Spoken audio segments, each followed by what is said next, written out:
Welcome to Movie World, the place where we only talk movies. I'm Andy Signor, and I'm here to review Guillermo del Toro's latest, Nightmare Alley. I went into this film knowing nothing. I didn't even watch the trailer. I just like Guillermo del Toro. I like the cast. And so I went in and watched this at a critic screening last night. And overall, I got to say, I liked it. It's hard to explain why I don't like it without getting into some spoilers, so I'm not going to get too specific for you there. Maybe at the end I'll give you a slight plot warning because you may find it spoilery, so no spoilers until I get there, and I'll warn you. Overall, yeah, I did enjoy this film, but it's really ultimately two films, and the first part of this film is the one I enjoyed more. The film really centers around Bradley Cooper, and he stumbles upon this carnival, and I think it's like 1940s. I think is the time period where it's a time period movie. And they do mention it once. I forget I think it's the 40s. And so he's stumbling upon this carnival. He meets Willem Dafoe, and the world of the Carnies and the world he's living in there, it was fascinating to me. I really did enjoy it. And seeing Guillermo del Toro do this sort of realistic, time period drama thriller in this set piece of a carnival in this sort of 1940s place with all the freaks and the tricks and the con men, the psychics. Like, it's a cool place to start a movie. So I was invested. I was on board. The film has interesting characters. It has some interesting turns. That part of the movie I really did enjoy. And you're really sort of trying to figure out what's Bradley Cooper up to, what's going to happen. And that's when the second sort of half of the movie comes in. At a certain point, it does go 2 years later, and the thing sort of shifts. And now I'm going to talk about that shift and get a little bit more into it but again, I don't want to get too plot heavy in my review because I know that can sometimes ruin things, but it sort of is the thing I want to warn you about. So whether you want to see this or not, without spoiling it, but I'm just, I got to share some feelings in the film that may be a little bit more than you want to know if you want to go into this movie blind. So before I warn you and tell you to go out, overall, I will say that as the second half shift happens, the movie turns more into a thriller, and I was intrigued. I did enjoy it.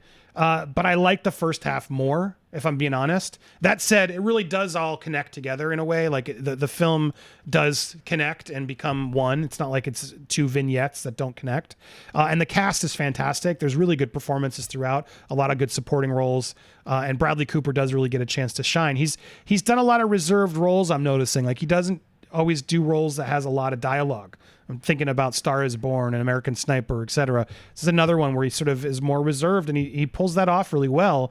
However, in the second half of the film, he does speak up and get to speak more, and you can see he does have a lot of range, and I enjoy watching him as a performer. So I'm impressed with him and sort of the selections he's doing, the filmmakers he's choosing to work with. Good on him. He's definitely one to watch, and I appreciate these films. And this is another good one in his catalog. Is this the best he or Guillermo have ever made? In my opinion, no. But it's very stylistic. It's really it's worthy of watching. However, now I want to get into some sort of the second half and sort of my feelings of how it sort of emotionally affected me here. So right there, I'm going to pause, give you your warning, and also remind you, if you haven't yet already subscribed, why don't you do that here on Movie World? This is where we talk movies. I do reviews, reactions, and things. Hit that like, hit the smash the all alerts. Leave a comment down below. If you like movie content, this is where I'm going to be posting more movie content when I can. I'm just doing this channel more for fun, because I want to still love and I want to talk about movies, and being able to talk about littler movies like this, not as huge studio ones, I think is important too. And so you're going to get stuff here where I'm not worried about views as much, more worried about just talking to you guys. So there's your friendly warning. I'm going to talk a little not really, but just get into a little bit more plot stuff. I'm not going to spoil what happens and get to specifics, but you may not want to know this stuff. You may want to go in blind. If you're already sold, then there you go. Not offended. Peace out. Thanks for watching. All right, but continuing, for those of you who want a little bit more insight, the second half of the film, after he's sort of in the carnival, follows Bradley Cooper outside of the carnival. It literally jumps to 2 years later, and that's when he meets Cate Blanchett, who's all over the posters and trailers, so not really a spoiler. But it really does feel like two separate movies. You watch him sort of in his carnival days, and then you watch him sort of grow up into sort of become a mentalist, is really what the plot of this movie is. And it's an intriguing second half, but then I think of other similar films like The Prestige or even The Illusionist, when they had those competing magician movies, and I liked both of them way more. Both of those have stuck with me longer, and I'm shocked this one isn't sticking with me as much. It's good. Don't get me wrong.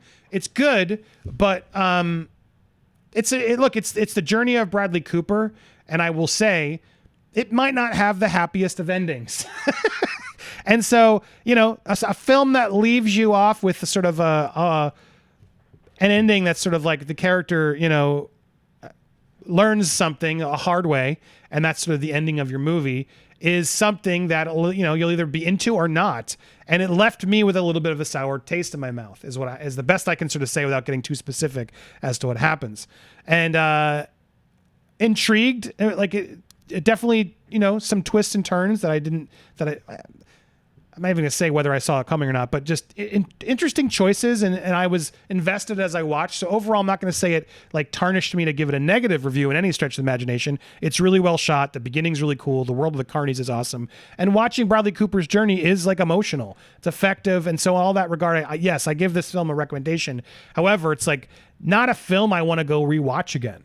It's not a film I'm like, oh my God, that was amazing. There's a lot of depressing movies. Seven, even The Prestige. I like a good depressing, like heavy movie that makes you think. This one didn't. It's trying to be like those types of films, but just didn't hit me personally as well. And again, I don't want to get into too many specifics as to why, because then I am getting to more plot heavy spoilers and things. But overall, intriguing, great performances. Really cool set pieces and like world that they built here in this like 1940s carnival setting with Guillermo del Toro at the head. He doesn't have to go crazy in the fantasy trees and stuff that sometimes Guillermo del Toro goes. He'll go sometimes too far into the fantasy, I feel like, at times. Or you either really want him to, or sometimes you're like, this feels like a little much. He's able to ground himself in this real life world, this time period, and I think he does pull it off. It's a cool thing he chooses to make, and the world he builds. And again, it's based on a book which he adapted the script from, along with his co-writer, who I don't have here, but Kim Morgan, and he wrote the script. It's based on a book by William Lindsay Gresham. But yeah, overall, I'm torn on this one. I liked it. I'm going to recommend it. It's a worthy theater movie if you're a guy or girl who likes to go to theaters and see movies. Yeah, go support the movies. This is a fun watch. It's a little long. Be prepared for more of a slow burn thriller with some really cool, visuals and side characters, and enjoy yourself. But is this one going to like stand the test of time? I don't know. I don't even know Guillermo's last one. I sort of skipped it. No, it's Shape of Water. What was the one he produced with, did he produce it with, maybe I'm completely off. I don't even want to say it. I'm looking on the air. What am I thinking of? It's not there. What's the one with Tom Hiddleston? Did he not produce that one? Am I completely losing my mind? Maybe I am. Crimson Peak. Yeah, Crimson Peak with Tom Hiddleston, right? Yeah, he produced that one, but he didn't. Did he direct it? Oh, he did. I'm not crazy. Okay, good. Like that one, again, meh. Yeah, like he's hit or miss with me. I know some people just like that's blasphemy, but Crimson Peak, I saw parts of it, and I just was like, I never felt the need to finish it because it just wasn't my style. And then same with Shape of Water. Like I really didn't like Shape of Water, but I love I do really enjoy Pan's Labyrinth. Hellboy 2 is really fun. Like he's made a lot of cool movies. Pacific Rim is a blast. But Mimic. I forgot about Mimic as I'm looking through that with that's a really fun one. That was groovy with Mina, right? Mina Servino.